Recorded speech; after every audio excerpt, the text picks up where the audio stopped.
எல்லாருக்கும் என் அன்பான வணக்கங்கள். இன்றைக்கி நம்ம பார்க்க போகிறது 201வது வீடியோ. இந்த புக்கு ரிவ்யூவை பொறுத்த வரைக்கும் 51வது வீடியோ.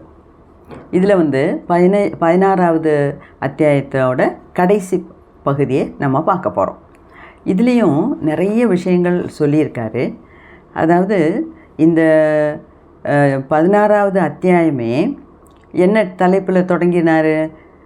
உங்களோட ஆழ்மனசும் ஹார்மோனியஸ் ஹியூமன் ரிலேஷன்ஸ், அதாவது மற்ற மனுஷங்களோட எப்படி சுமூகமாக உறவுகளை வைத்து கொள்வது அப்படின்னு தான் அவர் சொன்னார் இல்லையா? அதுதான் அந்த டைட்டில். இப்போ இந்த வீடியோவுக்கு நான் கொடுக்குற டைட்டில் இது இந்த புக்கில் இருந்து தான் எடுத்திருக்கேன். To understand all is to forgive all. அதாவது நீங்கள் உங்களுக்கு எல்லாரையும் புரிஞ்சுக்கணுன்னா முதல்ல நீங்கள் செய்ய வேண்டியது அவங்கள புரிஞ்சுக்கிட்டு, இப்போ எல்லார் கையிலையும் நல்லதும் இருக்குது கெட்டதும் இருக்கும் இல்லையா? அப்போது அந்த கெட்டதெல்லாம் வச்சு அவங்கள வெறுக்காமல் அவங்கள மன்னிச்சிடு. அதாவது மன்னிப்போம் மறப்போம், அவ்வளோதான். அப்படி அந்த ஒரு ஆட்டிடியூடில் இருந்தால் மட்டுமே நமக்கு, அந்த மனோநிலையில் இருந்தால் மட்டுமே நமக்கு எல்லாரோடையும் நம்மளால் ஒத்து போக முடியும். அதாவது தமிழில் சொல்லுவாங்க, குற்றம் பார்க்கின் சுற்றம் இல்லை. அதே தான் இதில். குற்றம் பார்க்கின் சுற்றம் இல்லை. சுற்றம்னா நம்ம ரிலேட்டிவ்ஸ், நம்மளை சுற்றி இருக்கவங்க. அப்போ ஒவ்வொருத்தவங்கள்ட்டையும் நம்ம குற்றத்தையே பார்த்துக்கிட்டு இருந்தோம்னா நமக்கு எந்த ஒரு உறவும் நிலைக்காது. அப்போ ஹார்மோனியஸ் ஹியூமன் ரிலேஷனுங்கிறது நம்ம லைஃப்பில் இல்லாமலே போயிடும். ஓகேயா? ஸோ இந்த ஹார்மோனியஸ் ஹியூமன் ரிலேஷனுக்கு இன்னும் என்னென்ன செய்யலாம் அப்படிங்கிறத இந்த வீடியோவில் நம்ம பார்க்கலாம். அதில் என்ன சொல்கிறாருன்னா, ஒருத்தவங்க, அதாவது நம்ம இமோஷ்னலி மெச்சூர்டாக இருக்கணும் அப்படிங்கிறாரு. இந்த மெச்சூர்டுனா என்ன? அதாவது மனசில் ஒரு முதிர்ச்சி, மன முதிர்ச்சின்னா என்ன? இப்போ ஒரு 5 வயசு குழந்தைக்கும் 50 வயசு ஒரு ஆளுக்கும் இப்போ ஒரு ஐஸ்கிரீமை ஒரு ஏதோ ஒன்று நல்லதை பார்க்குறோம், ஒரு ஐஸ்கிரீம் சாப்பிட்ற பொருளாகவே எடுத்துக்கோமே. 5 வயசு குழந்தை என்ன பண்ணும்? ஓடி போய் அதை எடுத்து உடனே சாப்பிட ஆரம்பிக்கும். ஏன்னா அதுக்கு ஐஸ்கிரீம் பிடிக்கும். அங்கே இருக்குது மேசை மேலே, ஐஸ்கிரீம் அப்படின்னு சொல்லி எடுத்து சாப்பிட ஆரம்பிச்சிடும். அதே சமயத்தில் 50 வயசு ஒரு ஆளுக்கு எப்படி? ஐஸ்கிரீம் இருக்குது, அது யாரோடதோ, யார் வச்சதோ, சாப்பிட்லாமா சாப்பிடக்கூடாதா சுற்றிலும் பார்க்குறாரு. எங்கேருந்து வந்தது, 2-3 பேர் அங்கே இருக்காங்களே, அவங்களுக்கு ஆஃபர் பண்ணணுமா வேண்டாமா, இவ்வளோ சிந்தனைகள் அவர் மனசில் ஓடுது. அப்போ அதெல்லாம் கரெக்டான சிந்தனைகள். அப்போ அதுக்கு பேர் தான் மன முதிர்ச்சி. அப்போ ஒரு குழந்தைக்கு இல்லாத பல நல்ல சிந்தைகள் அவரோட மனசில் ஓடும்போது அவரோட மனசை மென்டலி மெச்சூர்டு பர்சன், அவரை மென்டலி மெச்சூர்டு பர்சன்னு சொல்கிறோம். அப்போ மென்டலி மெச்சூர்டாக இருக்கணும்னா, இதுக்கு முந்தின வீடியோவில் நம்ம என்ன பார்த்தோம்? டோன்ட் ரியாக்ட், ஒன்லி ரெஸ்பாண்ட் அப்படின்னு பார்த்தோம். அதையே தான் இங்கேயும் அவர் வலியுறுத்துகிறார். அது என்ன சொல்கிறாருன்னா, அதாவது இப்போ உங்களை யாராவது எரிச்சல் மூட்டுற மாதிரி ஏதாவது பேசிக்கிட்டே இருக்காங்க, ஏதாவது கிண்டிக்கிட்டே இருக்காங்க, ஏதாவது சொல்லிக்கிட்டே இருக்காங்க. அந்த மாதிரி ஆளுங்கள்லாம் நிறைய பேர் இருக்காங்க. நானும் நிறைய பேரை பார்த்துருக்கேன். நம்ம கூடயே கூட இருக்கலாம், நம்ம குடும்பத்திலே கூட இருக்கலாம். ஓகே?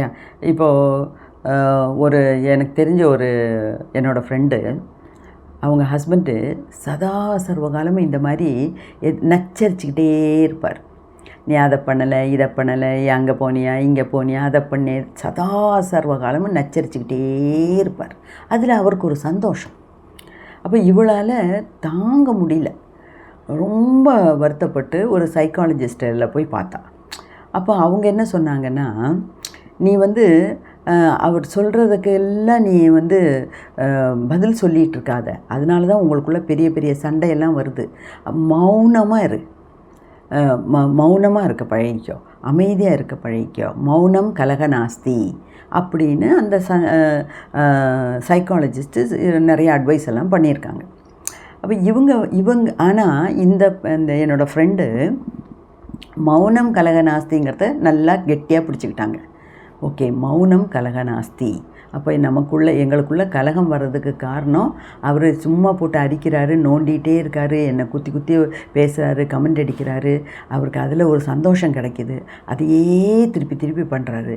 சும்மா இருங்க, ஆளை விடுங்கன்னு சொன்னால் கூட கேட்க மாட்டேங்கிறாரு.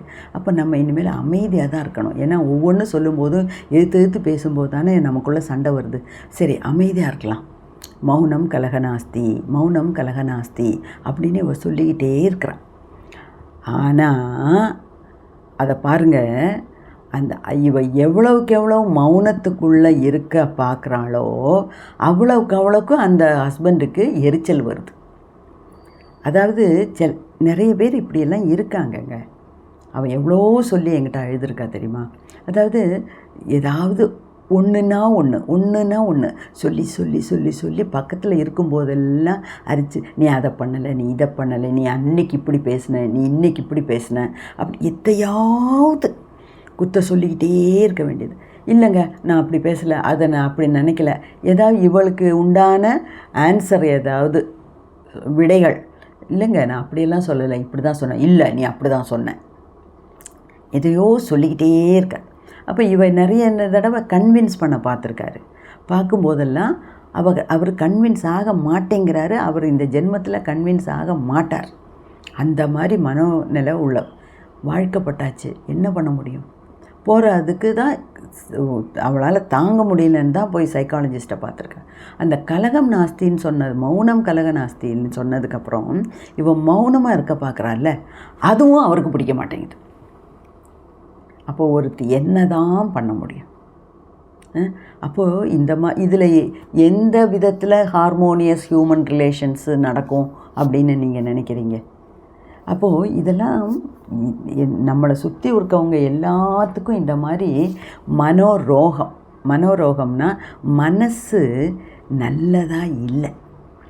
நிறைய பேருக்கு இடுங்கின மனசு, நேரோ மைண்டட்னஸ்ஸு, மற்றவங்கள குத்தி குத்தி பேசும்போது அதில் கிடைக்கிற ஒரு சந்தோஷம், அதுக்கு பேர் என்ன? சாடிசம்.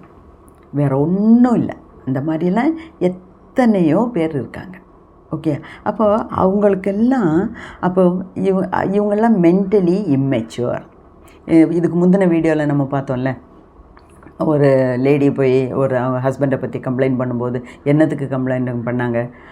நியூஸ் பேப்பரில் ஏதோ எல்லாம் நியூஸ் வருதுன்னு சொல்லி காலங்காத்தால் இவர் நியூஸ் பேப்பருக்காக காத்திருந்து நியூஸ் பேப்பரை படிக்கிறார். படிக்கும்போது பலவிதமான நியூஸ் வருது.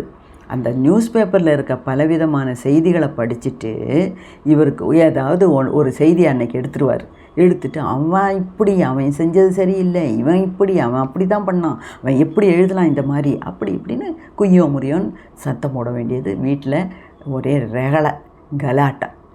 கடைசியில் அவரோட ஹெல்த்தும் போச்சு. அந்த மாதிரியெல்லாம் பார்த்தோம். அப்போது டாக்டர் ஜோசப் மர்ஃபி அவரை கூப்பிட்டு என்ன சொன்னார்? ஒரே வார்த்தை, நீங்கள் பிஹேவ் பண்ணுறது கொஞ்சம் கூட சரியில்லை, நீங்கள் மென்டலி இம்மெச்சுவர்டாக இருக்கீங்க. அதாவது மன வளர்ச்சியே உங்களுக்கு இல்லை. மன வளர்ச்சி இருந்ததுன்னா நீங்கள் இந்த மாதிரி பிஹேவ் பண்ணுவீங்களா? யாரோ 4 பேர் அவங்களோட ஒப்பீனியனை சொல்கிறாங்க. நீங்கள் ஏன் அதுக்காக இந்த மாதிரி வீட்டில் போய் கிடந்து சண்டை போடணும், கூச்சல் போடணும், உங்களோட கூட இருக்கவங்களோட நிம்மதியை கெடுக்கணும், கடைசியில் உங்களோட ஹெல்த்தையும் கெடுத்துக்கிட்டீங்க. அதுக்கு பேர் தான் மென்டலி இம்மெச்சுவர்டு.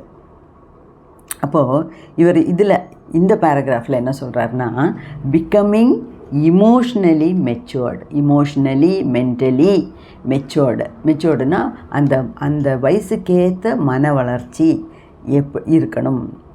அது எப்படி இருக்கணும்னா, நிறைய பேர்த்துக்கு மற்றவங்களை கிண்டி விட்டு சீண்டி விட்டு குத்தி நம்ம மனசை வேதனைப்படுத்தி, நம்ம மனசு வேதனைக்கும் போது அதை பார்த்து சந்தோஷப்படுறவங்க நிறைய பேர் இருக்காங்க, சாடிஸ்ட்.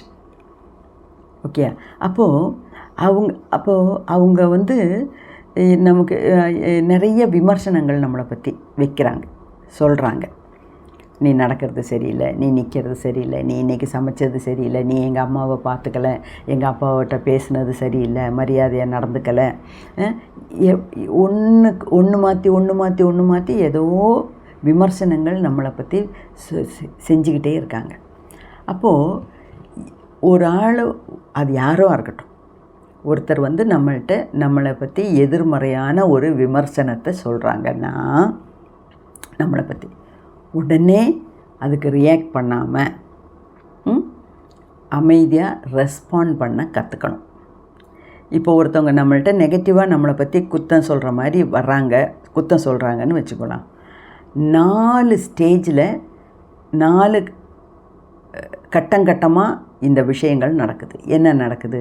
ஃபஸ்ட்டு நம்ம அவங்களோட விமர்சனத்தை காதில் வாங்கிக்கிறோம், உள்வாங்கிறோம்.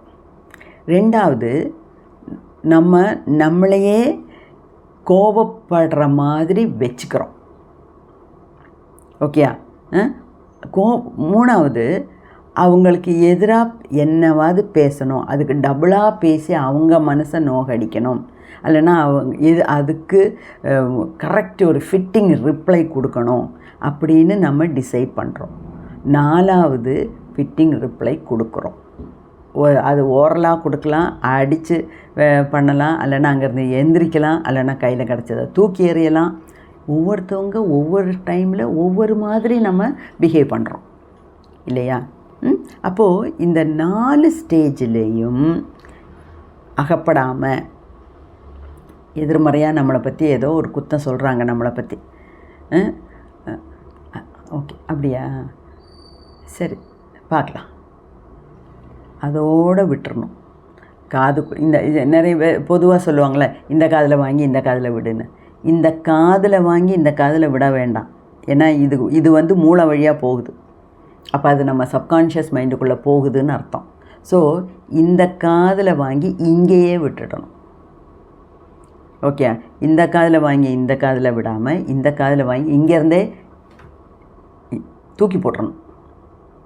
தூக்கி போட்டு எப்படி ரியாக்ட் பண்ணணுங்கிறது, அப்படி நம்ம நல்லபடியாக ரியாக்ட் பண்ணாமல் ரெஸ்பாண்ட் பண்ணினால் மட்டுமே நம்மளை இமோஷ்னலி மெச்சூர்டாக சொல்ல முடியும். ஓகே, அப்போ ஒவ்வொருத்தவங்களும் நம்மளோட பிஹேவியரை ஒவ்வொரு தடவையும் அப்சர்வ் பண்ணணும். அதான் இதில் முன்னே கூட எழுதியிருந்தார், யூ அப்சர்வ் யுவர் பிஹேவியர். நம்ம எப்படி மற்றவங்கள்ட்ட நடந்துக்கிறோங்கிறது நிறைய பேர்த்துக்கு இதெல்லாம் வந்து ஒரு அனிச்சை செயலாகவே நடக்குது. அனிச்சை செயலான்னா யாராவது ஒருத்தர் சொல்ல வேண்டியது உடனே அதுக்கு ஆர்கியூ பண்ண வேண்டியது, இல்லைன்னா அடிக்க போகிறது, இல்லைன்னா நெகட்டிவாக பேசுகிறது, இல்லைன்னா அதுக்கு டபுளாக பேசுகிறது, இதெல்லாமே நம்ம சுபாவங்களாக மாற்றி வச்சுருக்கோம். அது ஒன்று நம்ம அப்படியே பழகிட்டோம். 2வது, இது வந்து இந்த ஜென்மத்தில் இல்லை, போன ஜென்மத்தில் கூட வந்த விஷயங்களாக இருக்கலாம். நமக்கு வந்து போன ஜென்மம் இல்லைன்னா 2 ஜென்மத்துக்கு முன்னாடி நம்ம ரொம்ப கோபக்காரவங்களாக இருந்திருக்கலாம். அதெல்லாம் நம்ம ஜீன்ஸில் பதிஞ்சிருக்கு. அதுதான் நமக்கு இப்போவும் வருது. நம்ம கோபக்காரவங்களாக இருந்திருக்கிறது மட்டும் இல்லை, நம்ம தலைமுறையாக முன்னோர்கள், சில சமயம் அப்பா ரொம்ப கோபக்காரனாக இருந்திருக்கலாம், அம்மா இல்லைன்னா தாத்தா பாட்டி, அவங்களோட தாத்தா பாட்டி, 7 ஜென்மத்து சுபாவங்கள் நம்ம ஜீன்ஸில் இருக்குது. நம்ம ஒவ்வொரு செல்லுலேயும் இருக்குது. நம்ம உடம்புல ஒரு 3 கோடி செல்ஸ் இருந்ததுன்னா 3 கோடி செல்ஸுக்குள்ளேயும் இந்த முன்னோர்களோட ஜீன்ஸ் இருக்குது, தாய் தந்தையோட ஜீன்ஸ் இருக்குது. நம்ம பழைய இதெல்லாம் ஞாபகம் வச்சுருக்கோம், அதாவது வாசனைகளாக நம்ம உடம்பில் இருக்குது. அப்போ இதெல்லாம் கூட ஒரு காரணமாக இருக்கலாம்.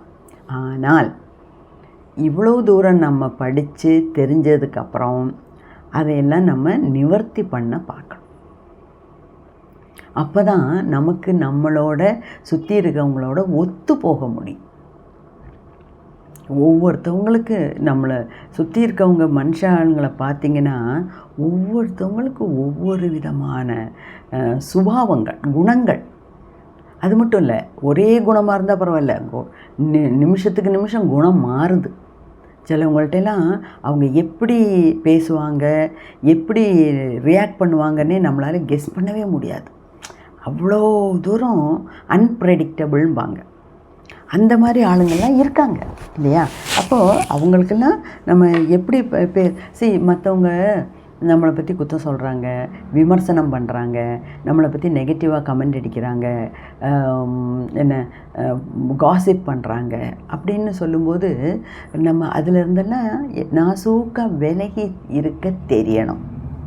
ஓகே, அதுதான் வள்ளுவர் அன்னைக்கே சொன்னார், தீயினால் சுட்ட புண் உள்ளாரும் ஆறாதே நாவினால் சுட்டவடு. தீக்காயம் கூட நாளடைவில் அது ஆறும், ஆனால் மனசை வார்த்தைகளால் நோகடிச்சிட்டோம்னா அது மனசுலேருந்து போகிறது ரொம்ப கஷ்டம். ஆனால் நம்மளை நோகடிக்கிறதுக்குன்னே நமக்கு பக்கத்தில் வந்து உட்காந்து பேசி நம்மளை நோகடித்து நம்ம எவ்வளோ கஷ்டப்படுறோம், மனசால் எவ்வளோ வேதனைப்படுறோங்கிறத பார்த்து சந்தோஷப்படுறவங்க இருக்காங்க. ஸோ அந்த மாதிரி நம்மளை சுற்றிலாம் அப்படியெல்லாம் இருக்கும்போது நம்ம ரொம்ப கேர்ஃபுல்லாக இருக்கணும். ஓகே, அப்போ எதுக்கு எடுத்தாலும் ரியாக்ட் பண்ணாமல் ரெஸ்பாண்ட் பண்ண கற்றுக்கணும். ரெண்டாவது, இப்போது நாங்களாம் பிஎட் எம்எடெல்லாம் நான் பண்ணும்போது சைக்காலஜின்னு ஒரு பேப்பர் இருக்குது, மனோதத்துவம். அந்த சைக்காலஜி எதுக்கு டீச்சர்ஸ்க்கு சொல்லிக் கொடுக்குறாங்கன்னா அந்த குழந்தைங்களோட சைக்காலஜி புரிஞ்சு சொல்லிக் கொடுக்கணுங்கிறதுக்காக. இல்லாட்டினாலும் டாக்டர்ஸ் எல்லாம் சைக்காலஜி எல்லாம் படிக்கிறாங்க. சைக்கியாட்ரிஸ்ட் மட்டும் கிடையாது, சைக்காலஜிஸ்ட்டு நிறைய பேர் இருக்காங்க. அதில் ரொம்ப ஃபேமஸான ஒரு சிக்மண்ட் ஃப்ராய்டுங்கிறவர் இந்த சைக்கோ அனாலிசிஸ், அதாவது சைக்காலஜி படிக்கிறவங்க மனோதத்துவம் படிக்கும்போது சிக்மண்ட் ஃப்ராய்டை பற்றி தெரியாதவங்க படிக்காதவங்க இருக்கவே மாட்டாங்க. அப்போ அந்த சிக்மண்ட் ஃப்ராய்டு என்ன, இந்த பேராகிராஃப் படிக்கும்போது எனக்கு ரொம்ப ஹாப்பியாக இருந்தது. ஏன்னா நான் என்ன 2-3 அதாவது தொடக்கத்தில் கொஞ்சம் வீடியோஸ் போடும்போது அதில் ஒரு வீடியோவில் நான் சொன்ன விஷயம் ஒரு 4-5 வீடியோவுக்கு முன்னாடி கூட அதை பற்றி பேசினேன். அது வந்து நானாக என்னோடய லைஃப்பில் என்னோடய சொந்த அனுபவத்தில் புரிஞ்சுக்கிட்ட ஒன்று. அதாவது என்னோடய அனுபவத்துலேயும் நடந்திருக்கு, மற்றவங்களோட அனுபவத்திலிருந்தும் நான் அதை கற்றுக்கிட்டேன்.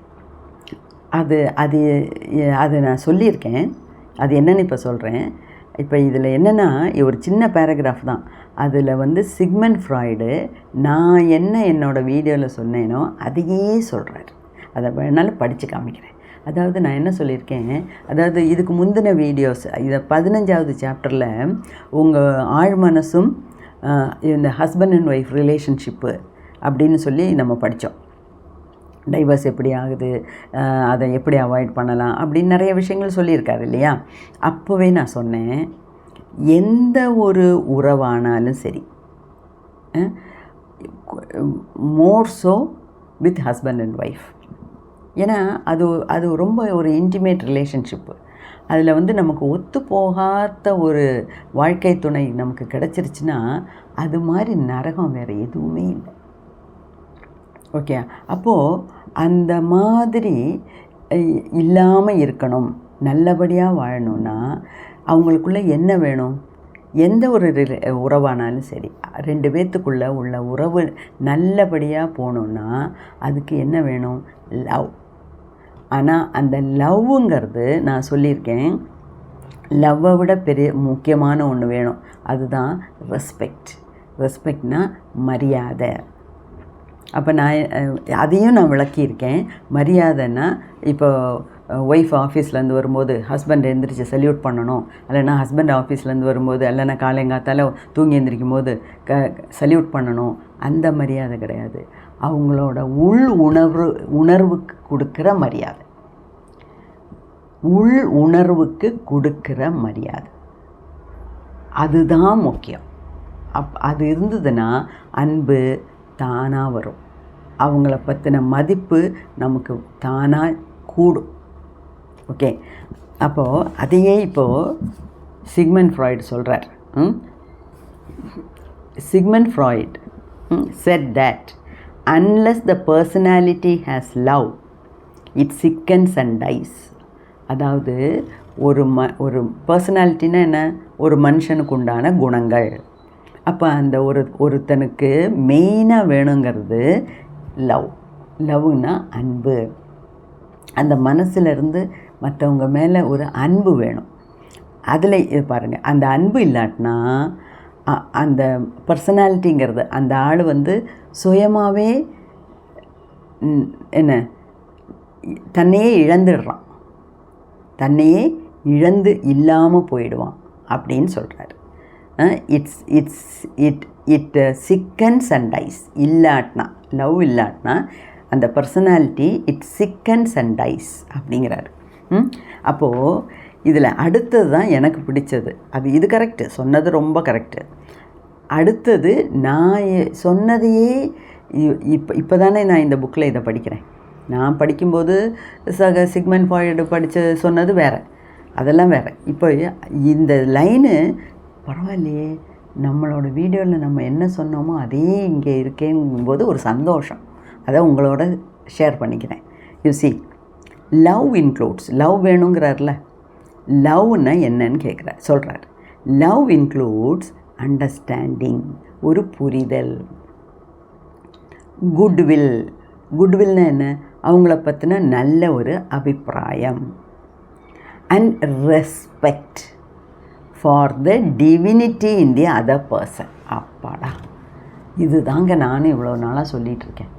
அப்போ நான் நினச்சதும் கண்டுபிடிச்சதும் புரிஞ்சுக்கிட்டதும் சொன்னதும் எல்லாம் கரெக்டாக இருக்குது. ஓகே, என்ன எந்த ஒரு உறவானாலும் சரி, ரெண்டு பேர்த்துக்குள்ளே நல்ல விதமாக அந்த உறவு போகணுன்னா, உறவு இருக்கணும்னா, நிலச்சி நிற்கணுன்னா அதுக்கு வந்து மெயினாக வேணுங்கிறது அவங்கள பற்றின ஒரு புரிதல், அவங்கள பற்றின நல்ல ஒரு மதிப்பு, அவங்கள பற்றின அவங்களோட உணர்ச்சிகளுக்கு நம்ம கொடுக்குற ரெஸ்பெக்ட். இது மூணும் சேரும்போது தான் அதுக்கு பேர் லவ். அந்த லவ் இதைத்தான் லவ்வுங்கிறாங்க. அந்த லவ் இருந்தால் தான் அந்த ரெண்டு உள்ளங்களுக்கு இடையில் அந்த உறவு நிலைச்சிருக்கும். ஓகே, அப்போ எப்போ இந்த இதெல்லாம் இல்லையோ அப்போ அந்த உறவுக்கு நம்ம மதிப்பு கொடுத்து பிரயோஜனம் இல்லை.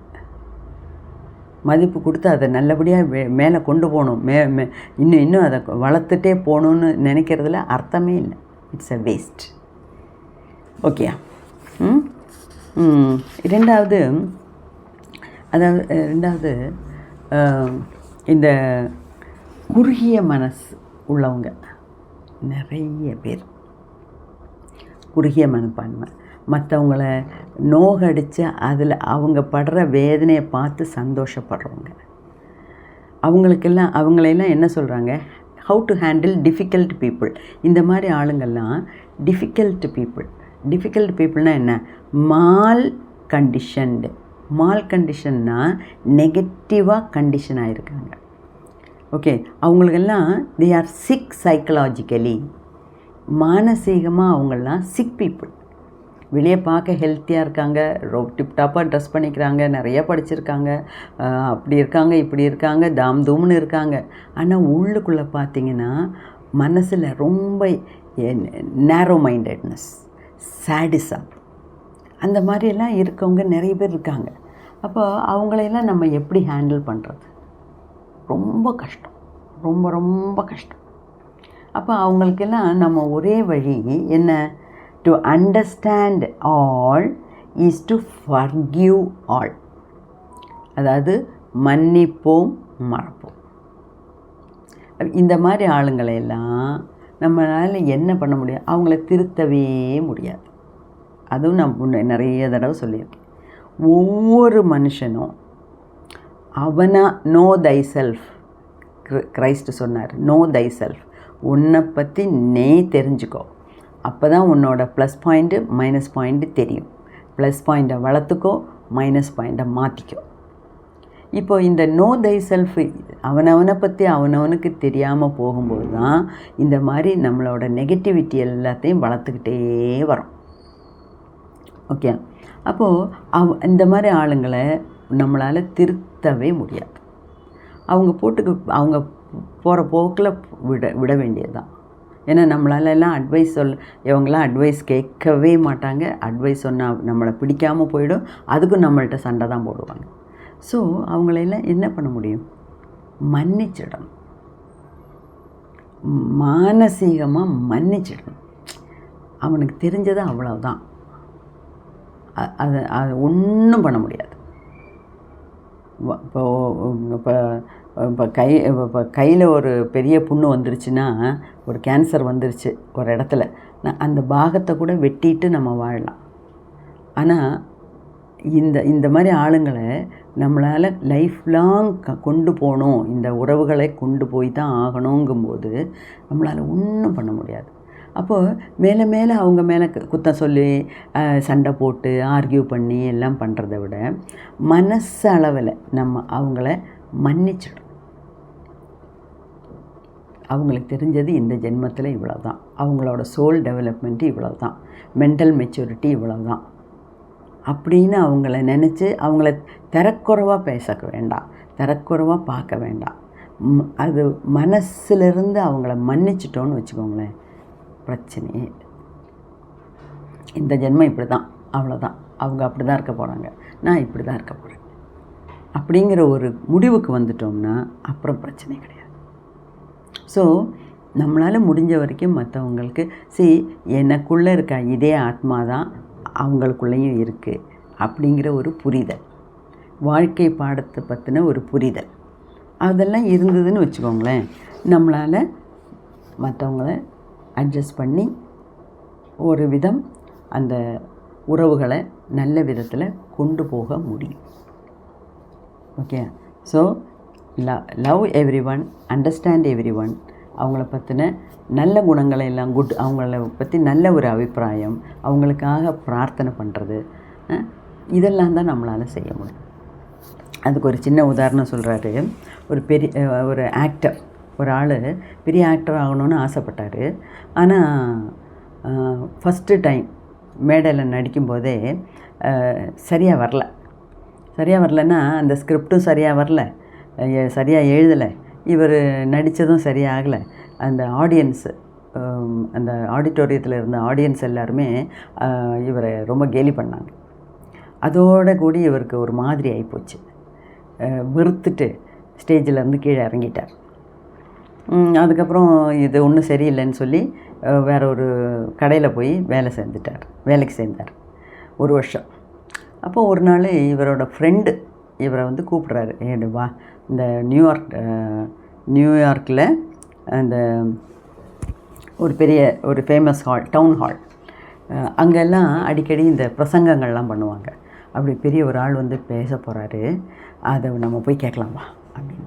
அது அந்த பிரசங்கத்துக்கோட அந்த நிகழ்ச்சியோட தலைப்பு என்னென்னா, how to get along with ourselves. How to get along with அதர்ஸ்னு சொல்லலை.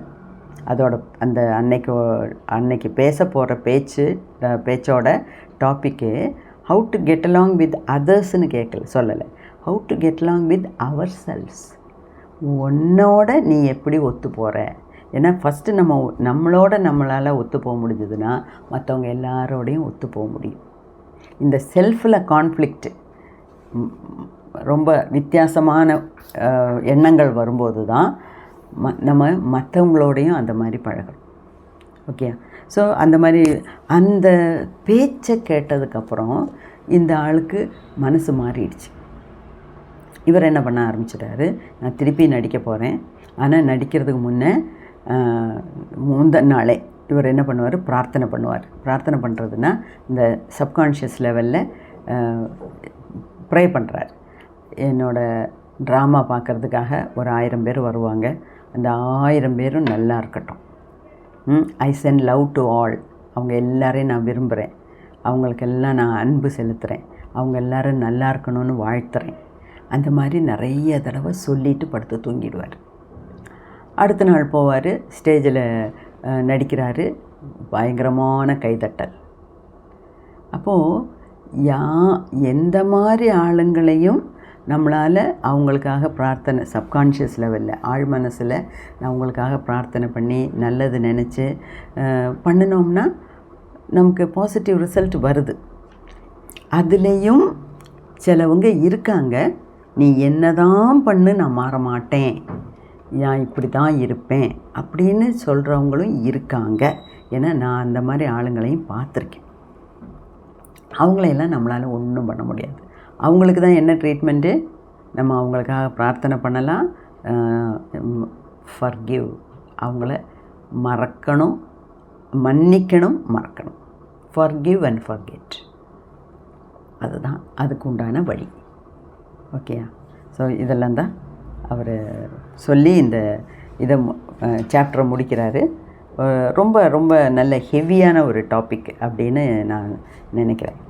அப்போ எல்லார் மனசுலேயும் எல்லாரை பற்றியும் நமக்கு நல்ல ஒரு எண்ணம் வச்சுட்டு அவங்களுக்காக பிரார்த்தனை பண்ணி அவங்கள்ட்ட நல்ல அன்பாக பழகி, எனக்குள்ளே இருக்க டிவைன் பவர் தான் அவங்கள்ட்டையும் இருக்குங்கிற ஒரு மனிதாபிமானத்தோடு நம்ம பழகினோம்னா ஓரளவுக்கு நம்மளால் சந்தோஷமாக வாழ முடியும் அப்படின்னு சொல்கிறேன். ஓகே, நான் சொன்னது புரிஞ்சுருக்கும்னு நினைக்கிறேன். இல்லாட்டினா 1-2 தடவை திருப்பி கேளுங்க, நல்லா புரியும். நற்பவி நற்பவி நற்பவி.